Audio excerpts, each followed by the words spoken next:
여러분들 신앙생활 하면서 하나님 오해하신 적 혹시 있으실까요? 저도 하나님 오해한 적들이 있었는데요. 제가 하나님 오해했던 것 중에 하나가 뭐냐면 하나님이 우리에게 완벽함을 요구하신다라는 오해였어요. 그렇게 이렇게 하나님이 우리에게 완벽함을 요구하신다고 제가 하나님 오해하기 시작하니까 신앙생활 하면서 참 쉽지 않더라고요. 물론 하나님 사랑하고 좋은데 하나님이 완벽함을 요구하신다고 생각하니까 하나님은 우리에게 굉장히 높은 수준을 요구하시고 우리는 그 높은 수준을 요구하시는 하나님을 만족시키기 위해서 굉장히 절대 실수나 실패를 해서는 안 되겠구나라는 생각을 많이 했었습니다. 그러다 보니까 하나님 안에서 좀 자유함을 누리지 못하고 하나님 앞에서만 평가받을 것 같아서 약간 뻣뻣해지는 거예요. 그러면서 이렇게 하나님 앞에서 실수하면 안 된다라고 해서 이제 스스로도 굉장히 완벽하지도 못하면서 완벽하려고 노력을 했고, 그리고 또 저뿐만 아니라 다른 사람들을 보면서 저도 완벽하지도 않으면서 저 사람은 왜 저래? 왜 저렇게 행동하는 거야? 라고 사람들을 평가하기, 그리고 정죄하고 판단하기 일쑤였습니다. 그런데 점차 신앙생활을 하면서 제 안에 있었던 하나님에 대한 그 오해들이 풀리면서 하나님 우리에게 완벽함을 요구하시는 분이 아니시구나 라는 것을 깨닫게 되었어요.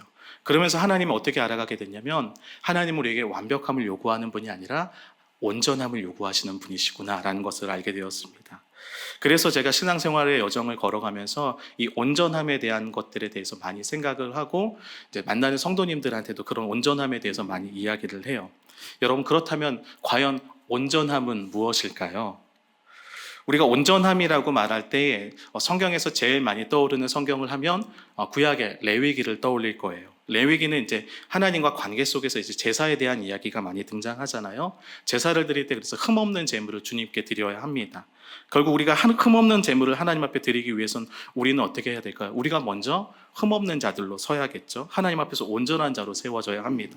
또 신약에서도 이런 이야기가 있어요. 예수님께서 이 산상수훈의 가르침에서 이제 하나님 나라가 어떤 나라인지 이제 팔복을 쭉 이야기하면서 진짜 복 있는 사람들의 삶이 무엇인지, 그리고 예수님께 주님이 가르쳐 주신 기도 쭉 이야기를 하고 또 원수를 사랑하라라고 이야기하시면서 너희는 하늘에 계신 너희 아버지의 온전하심처럼 너희도 온전하라라고 요구를 하세요. 이렇게 보면 성경에서는 온전함을 이 부족함이 없는 완벽한 상태라고 이야기하는 것처럼 보입니다. 그럼 우리가 생각할 수 있습니다. 아니, 완벽함과 온전함이 다른 게 아니잖아, 똑같은 거 아니냐고 이야기할 수 있는데요.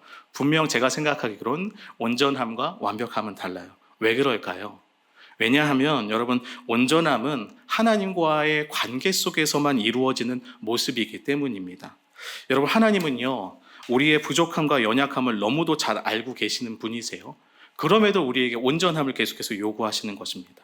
왜 하나님께서 우리의 부족함과 연약함을 아심에도 불구하고 우리에게 왜 온전함을 요구하실까요? 왜냐하면 주께서 친히 그 부족함과 연약함을 감당해 주시기 위함이에요. 그래서 우리는 우리의 부족함과 연약함을 어떻게 할까요? 숨기거나 아니다, 나 부족하지 않아 라고 하는 것이 아니라 그 부족함과 연약함을 가지고 주 앞에 나아가야 합니다. 그래서 우리가 오늘 찬양처럼 고백한 것처럼 주님의 도우심이 없이는, 주님 없이는 나는 아무것도 아닙니다, 나는 무익한 종입니다 라는 고백을 하게 되는 것이죠. 그렇게 우리는 주님의 도우심 가운데 온전함을 배워나가게 되는 것입니다. 그런데 온전함은요, 여기서 끝나는 것이 아니에요. 도리어 우리의 부족함과 연약함이 있지만 우리는요, 그 부족함과 연약함을 통해 일하시는 하나님을 경험하는 자리까지 나아가야 하는 것입니다. 그것은 곧 우리를 부르신 삶의 자리에서 주의 마음과 우리가 주의 뜻을 붙잡고 살아간다는 것을 의미해요. 힘들고 어려워도 끝까지 주의 말씀에 순종하고자 하는 마음으로 우리의 부르신 삶의 자리에서 부르심을 감당하는 것이고요. 때로는 그 여정 속에서 어떻게 될까요? 넘어지기도 하고 실패하기도 하지만 그 걸음을 통해 우리는 주님을 알아가고 주님을 닮아가게 되는 것이죠. 그래서 결국 온전함을 추구한다는 것은요, 예수님을 알아가는 삶을 이야기하고요, 더 나아가 그 삶 가운데 우리는 예수님을 닮아가는 삶을 배워나가게 되는 것입니다. 제가 이렇게 온전함에 대해서 이야기를 한 이유가 있는데요, 오늘 우리가 읽어본 이 야고보서 전체에 흐르는 주제는 믿음에 대한 온전함에 대한 이야기를 하고 있기 때문이에요. 아니, 야고보서 보면 믿음과 행함에 대한 이야기를 많이 하는 거 아니냐? 물론 그렇기도 하지만요, 야고보서에서 진짜 이야기하고자 하는 것은요, 온전함에 대한 이야기예요.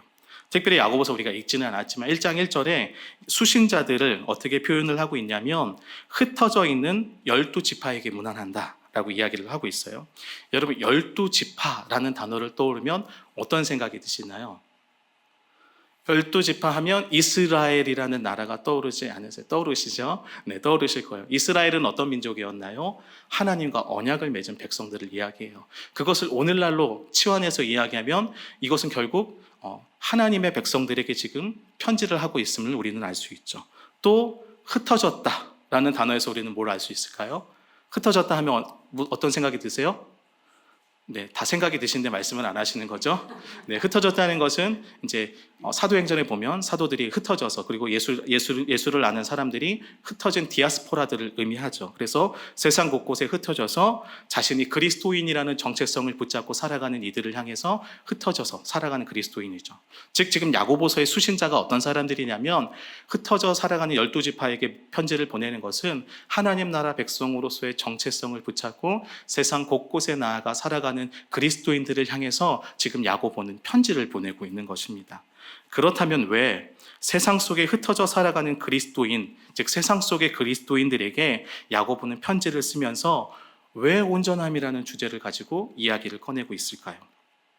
우리는 이것을 이해하기 위해서는요, 오늘 우리가 읽었던 8절 마음에 등장하는 한 단어를 잘 생각해야 돼요. 바로 두 마음입니다. 여러분, 이 두 마음이란 단어 하면 우리가 이미지가 떠오를 건데요. 이 두 마음이라는 헬라어 원어는요, 야고보서에만 쓰여 있어요. 신약 성경 전체를 보면 야고보서 1장과 4장에만 이 두 마음이란 단어가 쓰여져 있습니다. 물론 우리가 두 마음이란 단어를 떠올리면 두 마음이 어떤 마음인지 하나님과 재물을 겸하여 섬기지 말라는 것과 같은 생각이 우리는 탁 떠오르게 될 것인데요. 지금 야고보서는요, 야고보가 이 온전함에 대한 이야기를 하면서 신약 성경 어디에도 쓰이지 않던 이 두 마음이라는 단어를 가져와서 지금 이야기를 하고 싶은 거예요. 그래서 어떤 의도가 있었기 때문에 지금 이 단어를 사용하고 있는 것이죠. 그래서 온전함이라는 주제를 던지면서 왜 이런 두 마음이라는 단어를 쓰고 있는지, 특별히 세상 속의 그리스도인들에게 어떤 메시지를 전달하고 싶었는지를 지금 오늘 말씀을 통해서 한번 살펴보고자 하는 것입니다. 그러면 먼저 좀 야고보서 1장 2절 말씀을 함께 한번 읽어보겠습니다. 내 형제들아, 너희가 여러 가지 시험을 당하거든 온전히 기쁘게 여기라. 네. 야고보는 지금 세상 속의 그리스도인들에게 편지를 쓰면서 가장 어떤 주제를 먼저 이야기를 하나요? 시험에 대해서 이야기를 합니다. 시험이라는 단어 들으면 뭔가 무섭습니다. 근데 이 시험에 대해서 이야기를 하면서 어떤 이야기를 하냐면 너희가 세상 속의 그리스도인으로 살아갈 때에 반드시 이 시험을 만나게 될 거야 라는 이야기를 꺼내고 있는 거죠. 마치 운전면허를 따면 우리가 필수 코스를 통과해야 하는 것처럼 그리스도인이라면 세상 가운데 살아갈 때 반드시 시험을 만나게 될 거야 라고 지금 이야기를 해주고 있는 것입니다.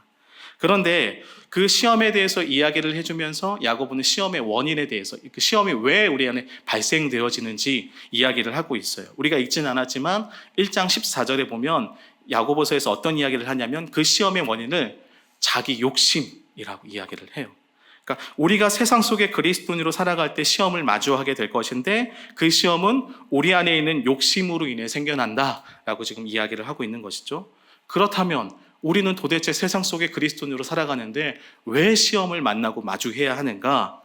1장 4절에서 그 이유를 이야기해주고 있는데 그 이유는 바로 오늘 주제인 온전함에 대해서 이야기를 하고 있어요. 시험의 목적은 우리가 온전하고 구비하여 조금 더 부족함이 없게 하기 위해서 지금 야고보서는 그 시험을 통해서 우리가 그것을 경험하게 될 것이다 라고 이야기를 하고 있는 겁니다. 즉 우리가 마주하게 되는 시험의 원인은 무엇이라고요? 내 안에 있는 자기 욕심이고 그 시험을 통해서 우리는 무엇을 배우게 된다고요? 온전함을 배우게 된다라고 이야기를 하고 있는 거죠. 이처럼 이 세상 속의 그리스도인으로 살아가면서 우리는요 시험을 마주하게 됩니다. 근데 여러분 그리스도인으로 살아가다 보면 여러분 하나님 말씀대로 살아가고 싶은 마음이 있으시잖아요. 그렇죠? 누구나 다 그런 마음이 있어요. 그런데 그게 잘 되지 않죠. 그러나 우리의 욕심은 하나님 뜻대로 살아가고 싶은 우리의 마음과는 좀 다르게 우리를 그냥 내버려 두지 않는다는 거죠. 그래서 내 하나님 뜻에 순종하겠다고 고백은 했지만 우리 어떻게 되죠? 여전히 나의 욕심, 나의 욕망을 실현시키기 위해서 노력하는 마음도 있다는 것입니다. 이렇게 우리가 하나님 나라 백성으로 세상을 살아갈 때 마주하게 되는 것이 이런 두 마음인 거예요. 하나님의 뜻을 따를 것인지 세상을 따를 것인지, 하나님의 뜻에 순종할 것인지 아니면 나의 욕심대로 행할 것인지 우리는 반드시 갈등하게 된다는 것입니다. 그래서 이런 두 마음의 현실은요, 세상을 살아가는 그리스도인이라면 누구나 경험하게 되는 거예요. 아, 나만 잘 못 사는 건가? 나만 하나님의 뜻대로 잘 못 사는 거야? 이게 아니라 그리스도인이라면 누구든지 경험하는 현실의 모습이라는 것입니다. 그리고 우리는 이것을 통해서 어떻게 우리가 그 가운데 행동하고 응답하냐에 따라서 우리는 온전함을 배우게 될 것인지를 알아가게 되는 것이죠. 그렇다면 성경에서 오늘 야고보서에서는 이 두 마음을 어떻게 이해할까? 두 마음이라는 것은요, 이 나뉘어진 마음, 갈라진 마음을 뜻해요. 근데 이런 두 마음을 가진 사람들의 특징에 대해서 이렇게 이야기를 합니다. 먼저는 6절에 보면 5절이죠. 6절이네요. 네, 오직 믿음으로 구하고 조금도 의심하지 말라라고 하면서 두 마음을 품은 자들의 특징에 대해서 첫 번째로 뭐라고 이야기하고 있냐면 그들은 하나님을 의심한다라고 이야기를 하고 있어요. 근데 하나님을 의심하는 자들은 어떤 자들과 같냐? 6절에 보면 의심하는 자는 마치 바람에 밀려 요동하는 바다 물결 같다라고 이야기를 하고 있어요. 그러니까 한번 이 말씀을 보면서 한번 상상을 해보세요. 여러분들이 바닷가 항구에 서 있습니다. 항구에 서 있고 근데 날씨가 굉장히 좋지 않아요. 막 거세게 비바람이 막 거세게 몰아칩니다. 심하게 파도가 치고 너울이 밀려오고 하고 있어요. 근데 그 위에 있는 배들은 언제든지 막 그 바다로 떠밀려 내려갈 듯한 무섭게 지금 상황이 그런 상황 가운데 있어요. 그런데 그 한가운데 만약 여러분들이 서 있다라고 생각해 보세요. 어떤 마음일까요? 파도야 나에게 와라 내가 싸울게 막 이런 마음일까요? 그런 마음이 아니라 굉장히 심히 요동치고 불안한 마음이 생기는 것입니다. 즉 두 마음을 품은 자들의 마음은요 불안한 마음이 있는 거예요. 또 두 마음을 품은 자들의 상태가 8절에 보면 뭐라고 이야기하고 있냐면 두 마음을 품어 모든 일에 정함이 없는 자로다라고 이야기를 하고 있어요. 모든 일에 정함이 없다. 좀 어려운 단어잖아요. 그래서 제가 세번역 성경을 찾아보니까 정함이 없다는 것은 모든 행동에 안정이 없다라는 이야기를 쓰고 있습니다. 이처럼 두 마음을 품은 자들의 특징이 뭐예요? 불안한 거예요. 하나님 앞에서 평안을 누리지 못하고 흔들리는 인생을 살아가면서 어느 곳도 자기가 안식할 곳을 누리지 못한 채 불안하고 두려운 마음 가운데 살아간다는 것입니다.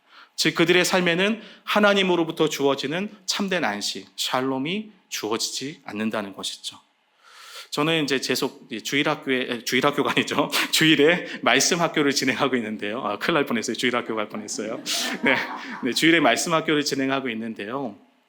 얼마 전에 제가 함께 공부했던 내용이 뭐냐면 부활하신 예수님께서 이 베드로를 찾아가신 내용을 함께 공부했습니다. 그러니까 베드로는 우리가 잘 알듯이 예수님께서 십자가의 죽음을 예고하셨을 때 어떻게 이야기를 하나요? 나 예수님 절대로 부인하지 않겠다고, 나 정말 끝까지 예수님 따라가겠다고 호언장담했던 사람이에요. 그런데 예수님께서 십자가를 메고 끌려가실 때 베드로가 어떻게 했나요? 십자가에 달려 돌아가실 때 예수님 모른다고 3번이나 부인했던 사람입니다. 그러니까 자신의 호언장담과는 다르게 철저하게 예수님을 배반했던 행동을 했던 사람이죠. 그리고 나서 베드로가 어떻게 하나요? 다시 고기 잡으러 가요. 갈릴리로 고기 잡으러 가요. 근데 부활하신 예수님께서 그 베드로에게 찾아가 주셨어요. 그리고 베드로를 만나 주셨죠. 그리고 예수님께서 어떤 질문을 하시나요? 베드로야, 네가 나를 사랑하냐? 그것도 몇 번 질문하시죠? 3번 질문했어요. 베드로가 몇 번 부인했죠? 3번. 와, 진짜 예수님 얄미워요.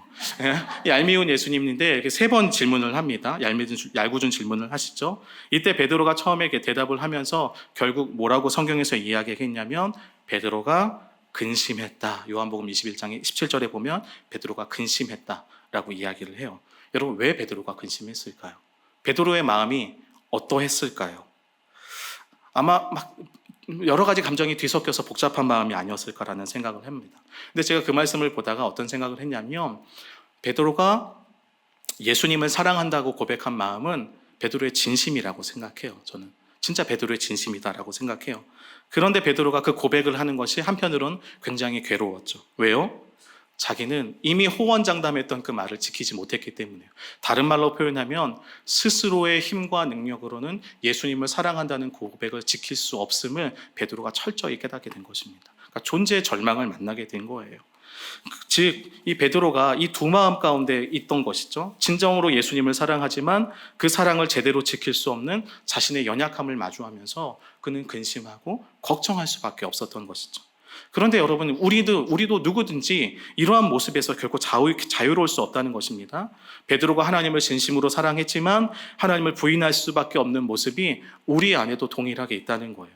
하나님을 사랑한다고 해서 예수의 길을 따르겠다고 했지만 우리 안에는 여전히 어떤 마음이 있어요? 세상을 바라보고 세상을 부러워하고 세상의 길로 가고 싶은 우리 안에 욕망이 있다는 것을 우리는 누구 다 부인할 수 없는 것입니다. 이처럼 우리는요, 이 세상 가운데 살아가면서 두 마음 가운데 살아가며 참된 안식을 누리지 못하며 살아갈 때가 너무나도 많다는 것입니다.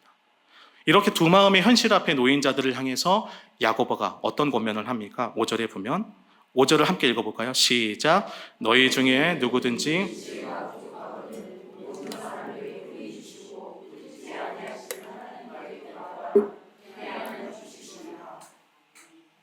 네, 야고보가 세상 속에 살아가는 그리스도인을 향해서 두 마음의 현실에서 자유로울 수 없는 자들을 향해서 어떤 이야기를 합니까?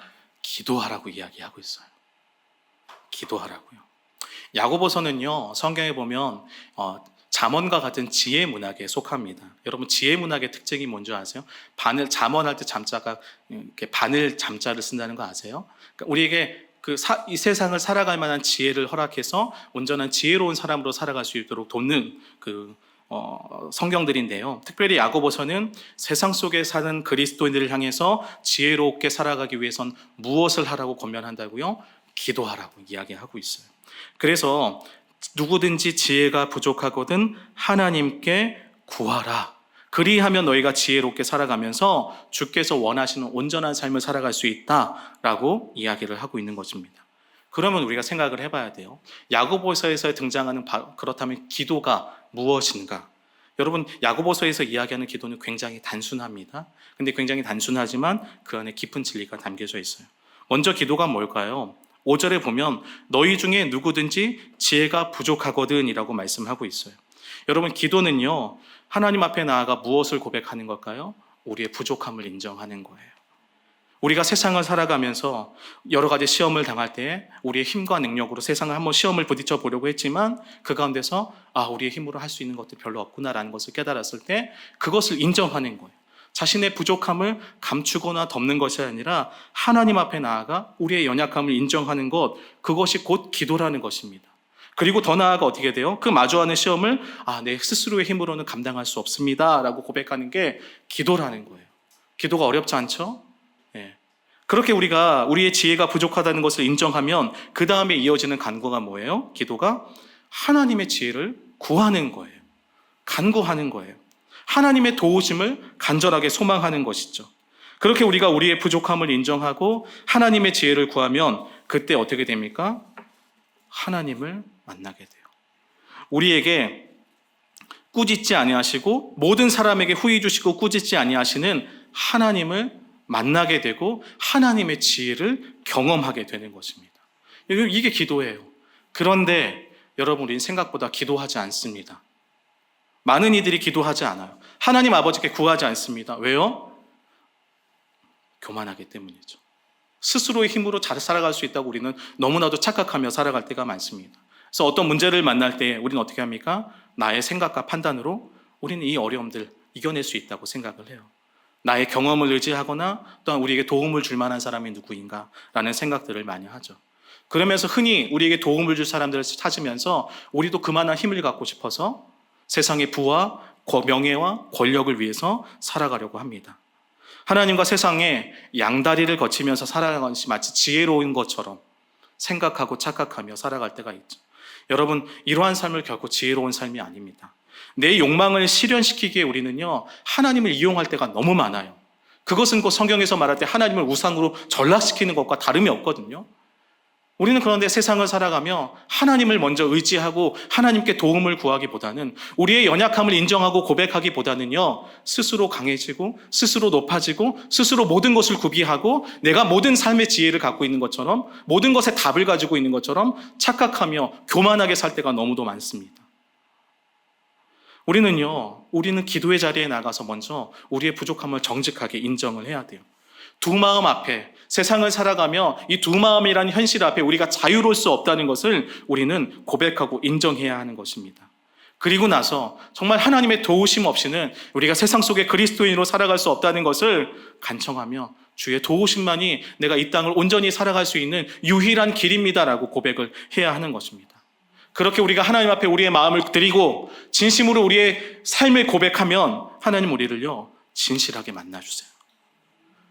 우리가 그렇게 하나님을 진실하게 만나게 될 때 우리는 그 두 마음의 현실 앞에서 어떻게 살아갈까요? 우리의 부족함과 연약함을 인정할 뿐만 아니라 우리가 그렇게 살아가던 삶을 어떻게 할까요?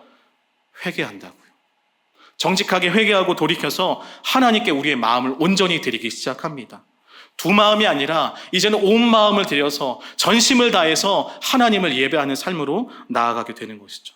그때 하나님께서 우리에게 주시는 것이 무엇일까요? 평안함이에요. 세상에서는 맛볼 수 없는 그 영원한 평안함을 우리에게 허락해 주시는 것입니다. 우리는 진짜 안식을 누리게 되는 것이죠. 그렇게 주님과 함께 마음을 들여 함께 연합하여 주님께 마음을 드린 자들과 주님은 그 마음을 함께 우리에게 주셔서요. 우리는 어떻게 살아가게 될까요? 주와 함께 마음을 합하여 이 세상 가운데, 이 땅 가운데 주님과 함께 연합하여 동행하며 살아가게 되는 것이죠. 이 땅을 살아가지만 하늘의 지혜를 품고 이 세상을 살아가게 되며 온전한 그리스도인으로 나아가게 되는 것입니다. 그리고 우리는 그렇게 주의 길을 함께 걸어가게 되는 것이죠. 우리 마태복음 8장 1절을 함께 읽어보겠습니다. 예수께서 산에서 내려오시니 수많은 무리가 따르더니.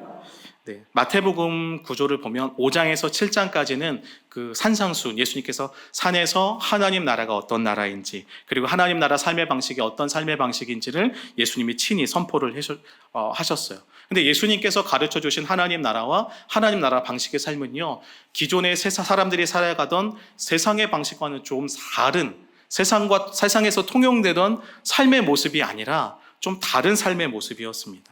그러면서 예수님은요, 우리가 진정으로 하나님 나라 백성이라면 어떤 삶을 살아가야 되는지를 하늘의 지혜를 그곳에서 가르쳐 주신 것이에요. 그렇게 산에서 예수님의 가르침을 들었을 때 그 많은 사람들이 어땠을까요?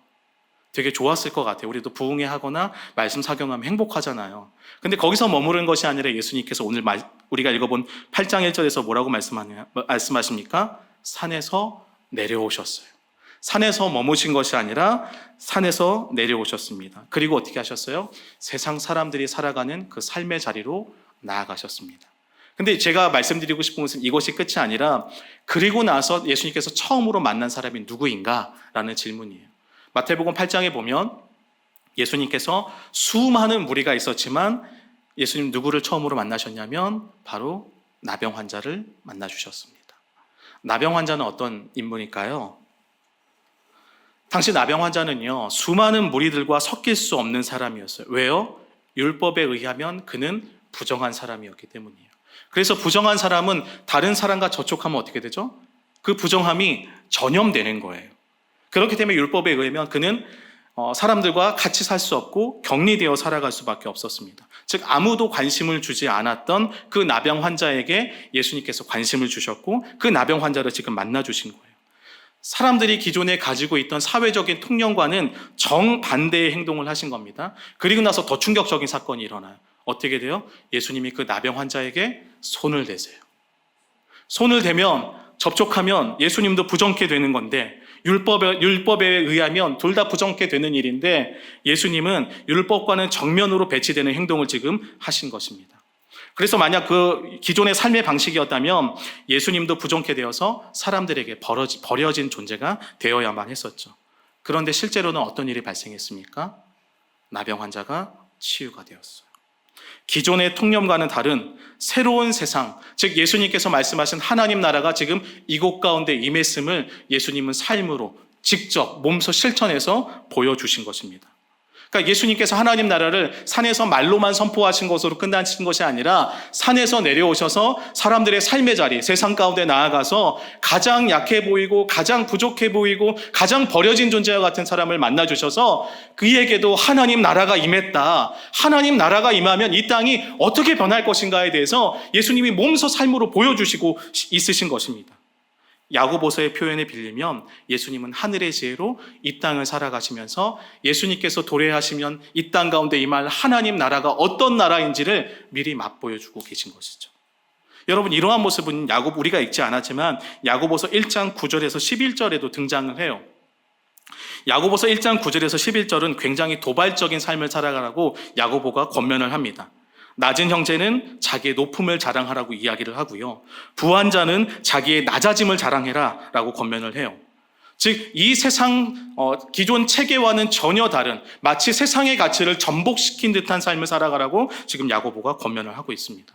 부와 명예를 지내면 상류층의 삶을 사니까 그만큼 사람들은 자기의 힘과 권력으로 자기가 하고 싶은 대로 살아갈 수 있어요. 그래서 많은 이들이 그것을 동경했지만 지금 야고보는 그것과는 다른 삶을 이야기하고 있는 것입니다. 왜? 세상의 가치를 전복시키는 듯한 그 가치를 우리 삶으로 살아내라고 야고보는 이야기할까요? 여러분, 세상에서 추구하는 부와 명예와 권력은요, 이 땅의 것으로 결코 영원하지 않기 때문입니다. 우리는 어떤 사람들입니까? 하나님 나라 백성이라고요.